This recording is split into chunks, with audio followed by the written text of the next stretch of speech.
everyone, Miss Reimer here with Music Teacher Message.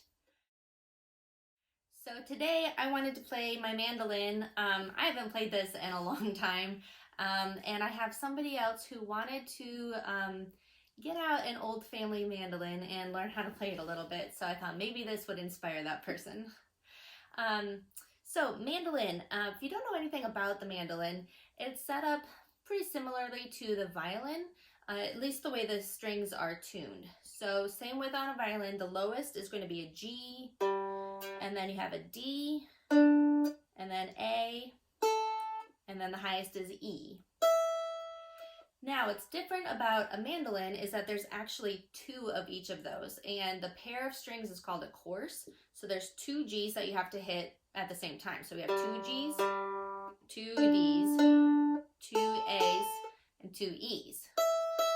But when you play, we don't want to hear two sounds, we want to hear, okay? And the reason that there's two strings of each of those notes is just to help the mandolin be a little bit louder, so that if you're playing in a band, the sound kind of just cuts through a little bit better.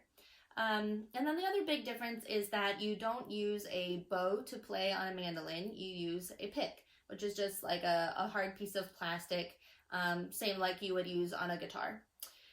So mandolin, this is not one of my strongest instruments at all. It's just something that I play every once in a while just for fun. I like to challenge myself with different instruments. Yeah, so it's not one that I practice. But like I said, hopefully by me getting this out, I think maybe this person watches the channel, or at least their family does, so maybe they will tell them to practice. So anyway, Jingle Bells. So this person has a relative coming for Thanksgiving, and I thought Jingle Bells would be a good song for them to learn because there's not a ton of notes, but also Jingle Bells supposedly was actually written as a Thanksgiving song. So when I heard that, I thought, oh, that's interesting, because we always think of it as Christmas, but supposedly it was written as a Thanksgiving song, but then people just liked it so much that they kept singing it over the next few weeks.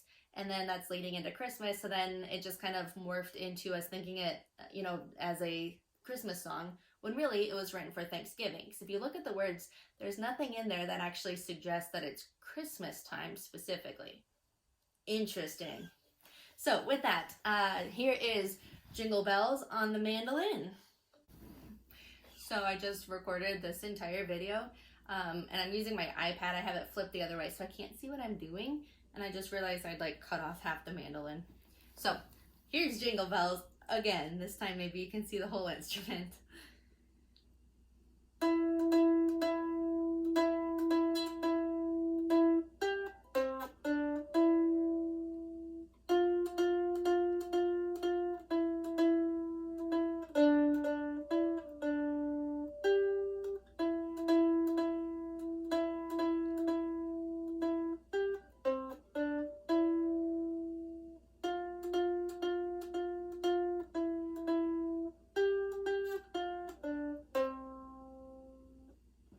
So how I got this mandolin, it's kind of a funny story.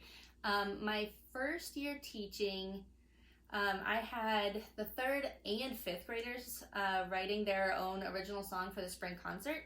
After that first year, I started having just the 5th graders write their own original because that was a crazy amount of work. But my first year, the 3rd graders wrote this really cool song with me, and it was they wanted it to have like a country feel to it, and so we were talking about different kinds of country instruments, and they really liked the sound of the mandolin. And I would always record like the background music so that the students would have something to sing along with, at the concert, and not just piano, but like guitars and drums and stuff like that, and just kind of whatever they asked for. And they really wanted a mandolin sound, and I couldn't, sometimes you can use like a synthesizer, like a keyboard, to kind of like fake it with like instruments in your computer. But I didn't want to do that. It didn't sound right, whatever. So I ended up buying this mandolin so that I could record the background music for my 3rd graders, my first year teaching. Totally worth it because it turned out pretty great. They were happy with it, and they performed it really well. But anyway, that's kind of how I came to own a mandolin. Fun fact of the day. All right, so I hope you guys all have a wonderful Thanksgiving. Enjoy your time off of school or work or whatever, and I will see you next Saturday. Thanks for watching. See ya.